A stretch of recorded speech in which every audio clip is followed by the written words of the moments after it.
La madre, de Natalia Ginzburg. La madre era pequeña y flaca, algo cargada de hombros. Llevaba siempre una falda azul y una blusa de lana roja. Tenía el pelo negro crespo y corto. Lo untaba siempre con aceite para que no abultara tanto. Todos los días se depilaba las cejas, convirtiéndolas en 2 pececillos negros que serpenteaban hacia las sienes. Se empolvaba el rostro con unos polvos amarillos. Era muy joven. Ellos no sabían cuántos años tenía, pero parecía mucho más joven que las madres de sus compañeros de escuela. Los muchachos siempre se asombraban al ver a las madres de sus compañeros lo gordas y viejas que eran. Fumaba mucho y tenía los dedos manchados de tabaco. Fumaba incluso por la noche, en la cama, antes de dormirse. Dormían los 3 juntos, en el gran lecho matrimonial con el edredón amarillo. La madre estaba al lado de la puerta. En la mesilla de noche tenía una lámpara con una pantalla envuelta en un trapo rojo, porque de noche leía y fumaba. A veces regresaba muy tarde. Los chicos se despertaban entonces y preguntaban dónde había estado. Ella contestaba casi siempre, en el cine, o bien con una amiga mía. No sabían quién era esa amiga, porque nunca había venido a casa ninguna amiga a buscar a la madre. Ella les decía que tenían que volverse del otro lado mientras se desnudaba, oían el roce veloz de los trajes en las paredes, bailaban sombras. Se metía en la cama a su lado, un flaco cuerpo en el frío camisón de seda, y se apartaban de ella porque siempre se quejaba de que se le echaban encima y le daban patadas en sueños. A veces apagaba la luz para que ellos se durmieran y fumaba en silencio en la sombra. La madre no era importante. Eran importantes la abuela, el abuelo, la tía Clementina, que vivía en el campo y llegaba de vez en cuando con castañas y harina amarilla. Era importante Diomira, la criada. Era importante Giovanni, el portero tísico que hacía sillas de paja. Todas estas personas eran muy importantes para los 2 chicos porque eran gente fuerte en la que se podía confiar. Gente fuerte al permitir y al prohibir. Muy listos en todas las cosas que hacían y siempre llenos de sabiduría y de fuerza. Gente que te podía defender de las tormentas y de los ladrones. Pero si estaban solos en casa con su madre, los niños tenían tanto miedo como si hubieran estado solos. En cuanto a lo de permitir o prohibir, ella no permitía ni prohibía nunca nada. Como mucho, se quejaba con una voz cansada. No hagan tanto ruido que me duele la cabeza. Y si le pedían permiso para hacer algo, contestaba al instante, pídanselo a la abuela. O bien decía primero que no, y después que sí, y después que no, y era un lío. Cuando salían solos con su madre se sentían inseguros, porque ella siempre se equivocaba de calles y había que preguntarle al guardia. Y además tenía un modo tan grotesco y tímido de entrar en las tiendas y pedir las cosas que iba a comprar. Y en las tiendas siempre se le olvidaba algo, los guantes o el bolso o la bufanda, y había que regresar a buscarlo y a los chicos les daba vergüenza. La madre tenía desordenados los cajones y dejaba todas las cosas tiradas. Y Diomira por la mañana, cuando arreglaba la habitación, refunfuñaba contra ella. Llamaba incluso a la abuela para que lo viese y juntas recogían medias y trajes y barrían la ceniza que estaba diseminada por todas partes. La madre iba a hacer la compra por la mañana. Volvía y arrojaba la bolsa de red sobre la mesa de mármol de la cocina, cogía su bicicleta y corría a la oficina donde estaba empleada. Diomira miraba todo lo que había en la red, tocaba las naranjas una a una y la carne, refunfuñaba y llamaba a la abuela para que viera lo mala que era la carne. La madre regresaba a casa cuando todos ellos habían comido ya y comía a toda prisa con el periódico apoyado en el vaso. Y después se marchaba de nuevo a la oficina y volvían a verla un momento a la hora de cenar. Pero después de cenar casi siempre se iba. Los chicos hacían sus deberes en el dormitorio. Había un retrato del padre, grande, en la cabecera de la cama, con una cuadrada barba negra y cabeza calva y gafas con montura de concha, y además otro retratito en la mesa con el niño menor en brazos. Su padre había muerto cuando eran muy pequeños. No recordaban nada de él, mejor dicho, en la memoria del chico mayor quedaba la sombra de una tarde remotísima, en el campo, en casa de tía Clementina. El padre lo empujaba por el campo en una carretilla verde. Luego había encontrado un trozo de aquella carretilla, un mango y la rueda, en el desván de la tía Clementina. De nueva, era una carretilla preciosa y él estaba encantado de tenerla. Su padre lo empujaba corriendo y su larga barba revoloteaba. No sabían nada del padre, pero pensaban que debía ser del tipo de los que son fuertes y sabios al permitir y prohibir. La abuela, cuando el abuelo o Diomira se enfadaban con la madre, decía que había que tener compasión de ella porque había sido muy desgraciada, y decía que si hubiera estado Eugenio, el padre de los chicos, habría sido una mujer muy distinta, pero que había tenido la desgracia de perder a su marido cuando aún era muy joven. Hubo durante cierto tiempo una abuela materna, pero nunca la vieron porque vivía en Francia, pero escribía y mandaba regalitos por Navidad. Después acabó muriéndose porque era ya muy vieja. De merienda comían castañas o pan con aceite y vinagre, y después, si habían acabado los deberes, podían bajar a la plazuela o entre la ruina de los baños públicos destrozados por un bombardeo. En la plazuela había muchas palomas y ellos les llevaban pan o hacían que Diomira les diera un cucurucho de restos de arroz.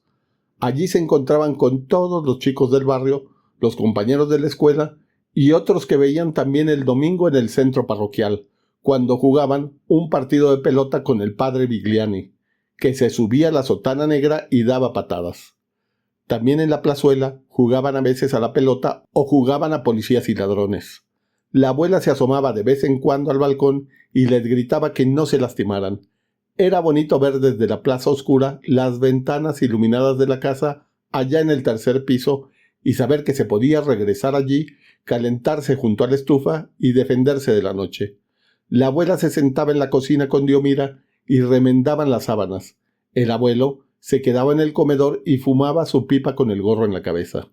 La abuela era muy gorda, vestida de negro, y llevaba en el pecho un medallón con el retrato del tío Oreste que había muerto en la guerra. Era estupenda haciendo pizzas y guisando otras cosas. La abuela los ponía a veces sobre sus rodillas, incluso ahora que eran bastante mayores. Era gorda, tenía un gran pecho muy blando. Debajo del escote del traje negro se veía la gruesa camiseta de lana blanca con bordes de festón que se había hecho ella misma. Los ponía en sus rodillas y les decía en su dialecto palabras tiernas y un poco compasivas. Y después se sacaba del moño una horquilla de hierro y les limpiaba las orejas. Ellos chillaban y querían escapar y aparecía en la puerta el abuelo con su pipa. El abuelo era antes un profesor de latín y griego en el instituto. Ahora estaba retirado y escribía una gramática griega. Muchos de sus antiguos alumnos venían a verlo de vez en cuando y Diomira tenía entonces que hacer café. En el retrete había hojas de cuadernos con versiones del latín y del griego con sus correcciones en rojo y azul. El abuelo tenía una barbita blanca, algo así como la de una cabra, y no había que hacer ruido porque tenía los nervios cansados por tantos años de enseñanza. Siempre estaba un poco asustado por las subidas de los precios y la abuela tenía que discutir con él por la mañana porque se asombraba del dinero que se necesitaba. Decía que quizá Diomira robaba el azúcar y se hacía café a escondidas. Y Diomira entonces lo oía y corría junto a él a gritar. El café era para los estudiantes que venían siempre. Pero se trataba de pequeños incidentes que se calmaban enseguida y los chicos no se asustaban. Aunque sí se asustaban cuando había una pelea entre el abuelo y la madre. Ocurría algunas veces si su madre regresaba muy tarde por la noche, y entonces él salía de su cuarto con el abrigo encima del pijama y descalzo, y gritaban él y la madre. Él decía: «Sé dónde has estado, sé muy bien quién eres». Y la madre decía: «¿Qué me importa?», y decía: «Mira, ya me has despertado a los niños». Y él decía: «Para lo que te importan tus hijos, no hables porque sé muy bien quién eres. Eres una zorra. Vagabundeas toda la noche como una zorra loca que eres». Y entonces salían la abuela y Diomira en camisón y lo empujaban a su cuarto y decían: «Ch, ch». Y la madre se metía en la cama y sollozaba bajo las sábanas, con altos sollozos que resonaban en la habitación oscura. Los chicos pensaban que el abuelo tenía toda la razón. Pensaban que la madre hacía mal en ir al cine o con sus amigas de noche. Se sentían muy infelices, asustados e infelices, Se quedaban acurrucados uno junto al otro en la cálida cama blanca y profunda, y el chico mayor, que dormía en el centro, se echaba hacia el otro lado para no tocar el cuerpo de la madre. Le parecía que en el llanto de la madre había algo asqueroso, así como en la almohada mojada. Pensaba, a un chico le da asco de su madre cuando ella llora. Nunca hablaban entre sí de estas peleas de la madre con el abuelo. Evitaban cuidadosamente hablar de ellas. Pero se querían mucho uno al otro y se abrazaban muy apretadamente por la noche cuando la madre lloraba. Por la mañana se avergonzaban un poco uno del otro porque se habían abrazado tanto como para defenderse y porque se trataba de algo de lo que no querían hablar. Por otra parte, pronto olvidaban que habían sido infelices, el día empezaba e irían a la escuela, y por el camino encontrarían a sus compañeros y jugarían un momento a la puerta de la escuela. La madre se levantaba con la luz gris de la mañana. Con la combinación enrollada en la cintura, se enjabonaba el cuello y los brazos inclinada sobre la palangana. Trataba de que ellos no la vieran, pero divisaban en el espejo sus hombros morenos y delgados y las pequeñas tetas desnudas. Con el frío, los pezones se ponían oscuros y salientes. Levantaba los brazos y se empolvaba las axilas. En las axilas tenía pelos rizados y espesos. Cuando estaba toda vestida, empezaba a arrancarse las cejas, mirándose de cerca en el espejo y apretando mucho los labios. Después se extendía una crema por la cara y sacudía el cisne de color rosa fuerte y se empolvaba. Su cara se volvía entonces amarilla. A veces estaba bastante alegre por la mañana y quería hablar con los chicos. Les preguntaba por la escuela y por sus compañeros y contaba algo de cuando ella iba a la escuela. Tenía una maestra que se llamaba señorita Dirce y era una vieja solterona que quería hacerse la joven. Después se ponía el abrigo y cogía la red de compra, se inclinaba a besar a los chicos y salía corriendo con la bufanda envuelta al cuello y su rostro todo perfumado y empolvado con polvos amarillos. A los chicos les resultaba extraño el haber nacido de ella. Habría sido mucho menos extraño nacer de la abuela o de Diomira, con aquellos grandes cuerpos calientes que protegían del miedo, que defendían de las tormentas y de los ladrones. Era muy extraño pensar que su madre era aquella, que los había contenido cierto tiempo en su pequeño vientre. Desde que supieron que los niños están en la barriga de la madre antes de nacer, se habían sentido muy asombrados y algo avergonzados de que aquel vientre los hubiera contenido en tiempos. Y también les había dado leche con sus tetas, y esto aún era más inverosímil. Pero ahora ya no tenía hijos pequeños que amamantar, y todos los días la veían marcharse en bicicleta con un arrebato libre y feliz del cuerpo. Ella no les pertenecía a ellos, desde luego. No podían contar con ella. No podían pedirle nada. Había otras madres, las madres de sus compañeros, a las que estaba claro que se les podía pedir un montón de cosas. Sus compañeros corrían hacia sus madres cuando había acabado la escuela y les pedían un montón de cosas. Se hacían sonar las narices o abrochar el abrigo, les enseñaban los deberes y las historietas. Esas madres eran bastante viejas, con sombreros o con velitos o con cuellos de piel, y casi todos los días iban a hablar con el maestro. Eran gente como la abuela y como Diomira, grandes cuerpos mansos e imperiosos de gente que no se equivocaba, gente que no perdía las cosas, que no dejaba los cajones desordenados, que no regresaba tarde por la noche. Pero su madre se marchaba, libre, después de la compra, y además hacía mal la compra, la engañaba el carnicero, a veces hasta le daban mal el cambio, se marchaba y no era posible reunirse con ella allí donde estaba. Ellos en el fondo la admiraban mucho cuando se marchaba. A saber cómo era su oficina. No hablaba a menudo de ella. Debía escribir a máquina y redactar cartas en francés y en inglés. ¿Quién sabe? Quizá en eso fuera bastante experta. Un día que fueron a dar un paseo con el padre Vigliani y otros chicos del centro parroquial, al regreso vieron a su madre en un café del extrarradio. Estaba sentada dentro de un café. La vieron por los cristales, y había un hombre sentado con ella. La madre había dejado en la mesa la bufanda escocesa y el viejo bolso de cocodrilo que conocían perfectamente. El hombre llevaba un ancho abrigo claro y tenía bigotes castaños y hablaba con ella sonriendo. La madre tenía una cara feliz, relajada y feliz, como nunca la tenía en casa. Miraba al hombre y se cogían de las manos, y ella no vio a los chicos. Los chicos siguieron andando al lado del padre Vigliani, que les decía a todos que se apresuraran porque había que coger el tranvía. Cuando estuvieron en el tranvía, el chico más pequeño se acercó a su hermano y le dijo: ¿Has visto a mamá? Y su hermano le dijo: No, no la he visto. El más pequeño se rió bajito y dijo: Claro que la has visto, era mamá, y había un señor con ella. El chico mayor volvió la cabeza. Era mayor, tenía casi 13 años. Su hermano menor lo irritaba porque le daba pena. No comprendía por qué le daba pena. Tenía también pena de sí mismo y no quería pensar en lo que había visto. Quería ser como si no hubiera visto nada. No le dijeron nada a la abuela. Por la mañana, mientras la madre se vestía, el chico pequeño dijo: Ayer, cuando fuimos a dar un paseo con el padre Vigliani, te vimos y también estaba contigo un señor. La madre se volvió de golpe, con cara de mal humor, los pececitos negros de la frente se escurrieron y se unieron al mismo tiempo, y dijo: No era yo, imagínate. Tengo que estar en la oficina hasta muy tarde por la noche, ya lo sabes. Está visto que te has equivocado.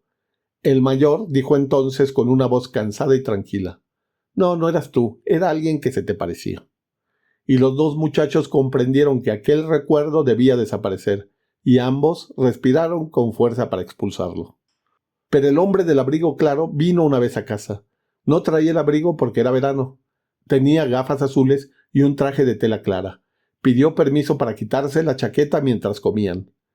El abuelo y la abuela habían ido a Milán a ver a unos parientes, y Diomira se había ido a su pueblo, de modo que ellos estaban solos con su madre. Y entonces vino aquel hombre. Tenían una comida bastante buena. La madre lo había comprado casi todo en la cafetería. Había pollos con papas fritas y esto venía de la cafetería. La madre había hecho la pasta. Estaba buena, solo que la salsa se había quemado un poco. También había vino. La madre estaba nerviosa y alegre. Quería decir muchas cosas juntas. Quería hablarle al hombre de los chicos y a los chicos del hombre. El hombre se llamaba Max y había vivido en África. Tenía muchas fotografías de África y las enseñaba. Había una fotografía de una mona. Los chicos le preguntaron mucho sobre la mona. Era muy inteligente y lo quería mucho, y tenía modales grotescos y simpáticos cuando quería un caramelo. Pero la había dejado en África porque estaba enferma y tenía miedo de que muriese en el barco. Los chicos entablaron amistad con este Max. Les prometió llevarlos al cine una vez. Le enseñaron sus libros, no tenían muchos. Él preguntó si habían leído Saturnino Parándola y ellos dijeron que no. Y dijo que se los regalaría. Y después también Robinson de las Praderas, porque era muy bonito. Después de comer, su madre les dijo que fueran a jugar al centro parroquial. Les habría gustado quedarse otro rato con Max. Protestaron un poco, pero la madre y también Max les dijeron que debían irse. Y por la noche, cuando volvieron a casa, ya no estaba Max. La madre preparó a toda prisa la cena: café con leche y ensaladilla de papas. Ellos estaban tan contentos, querían hablar de África y de la mona, estaban extraordinariamente contentos y no entendían muy bien por qué. Y también su madre parecía contenta y contaba cosas. Una mona que había visto bailar una vez al son de un organillo. Después les dijo que se acostaran y dijo que saldría un momentito. No debían tener miedo, no había motivos. Se inclinó a besarlos y dijo que era inútil hablarle de Max al abuelo y a la abuela porque nunca les gustaba que se invitara gente. De modo que se quedaron solos con la madre durante unos días. Comían cosas insólitas porque la madre no tenía ganas de cocinar. Jamón y mermelada, y café con leche y cosas fritas de la cafetería. Después lavaban los platos todos juntos, pero cuando volvieron el abuelo y la abuela, los chicos se sintieron aliviados.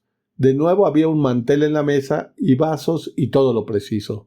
De nuevo estaba la abuela sentada en su mecedora con su cuerpo manso y con su olor. La abuela no podía marcharse. Era demasiado vieja y demasiado gorda. Era estupendo tener a alguien que estaba en casa y que nunca podía marcharse. Los niños no le dijeron nada a la abuela de Max. Esperaban el libro de Saturnino Parándola y esperaban que Max los llevase al cine y les enseñara más fotografías de la mona. Una vez o dos le preguntaron a su madre que cuándo irían al cine con el señor Max. La madre respondió duramente que el señor Max ahora se había ido. El chico más pequeño preguntó si había ido a África. La madre no respondió nada. Pero él pensaba con toda seguridad que había ido a África a recoger a la mona. Se imaginaba que un día cualquiera iría a buscarlos a la escuela con un criado negro y con la mona en brazos. Volvió a empezar la escuela y vino la tía Clementina a estar un poco con ellos. Había traído un saco de peras y manzanas que se ponían a asar en el horno con marsala y azúcar. La madre estaba de muy mal humor y se peleaba continuamente con el abuelo. Volvía tarde por la noche y se quedaba despierta fumando. Había adelgazado mucho y no comía nada. Su rostro se empequeñecía cada vez más, se hacía más amarillo. Ahora también se echaba negro en las pestañas. Escupía en una cajita y con un cepillito cogía el negro de allí donde había escupido. Se ponía muchísimos polvos. La abuela quería quitárselos con un pañuelo y ella apartaba la cara. Casi nunca hablaba, y cuando hablaba parecía que se fatigaba. La voz le salía muy débil. Un día volvió a casa por la tarde, hacia las 6. Era muy extraño, normalmente regresaba mucho después. Se encerró con llave en el dormitorio. El chico más pequeño fue a llamar porque necesitaba un cuaderno. La madre contestó desde dentro con una voz furiosa que quería dormir y que la dejara en paz. El chico explicó tímidamente que le hacía falta el cuaderno. Entonces vino a abrir y tenía la cara hinchada y mojada. El chico comprendió que estaba llorando. Volvió junto a la abuela y dijo: «Mamá llora». La abuela y tía Clementina hablaron mucho tiempo entre ellas, en voz baja, y hablaban de la madre, pero no se entendía lo que decían. Una noche, la madre no volvió a casa. El abuelo fue muchas veces a mirar, descalzo, con el abrigo sobre el pijama. Vino también la abuela y los chicos durmieron mal. Sentían a la abuela y al abuelo que andaban por la casa abriendo y cerrando ventanas.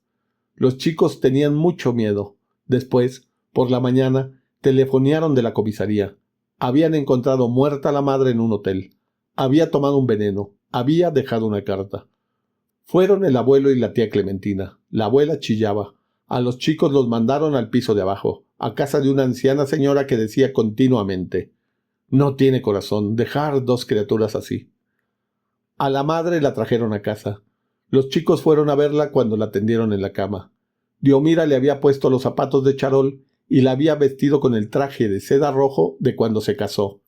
Era pequeña, una pequeña muñeca muerta. Resultaba extraño ver flores y velas en el cuarto de siempre. Diomira y la tía Clementina y la abuela estaban arrodilladas rezando.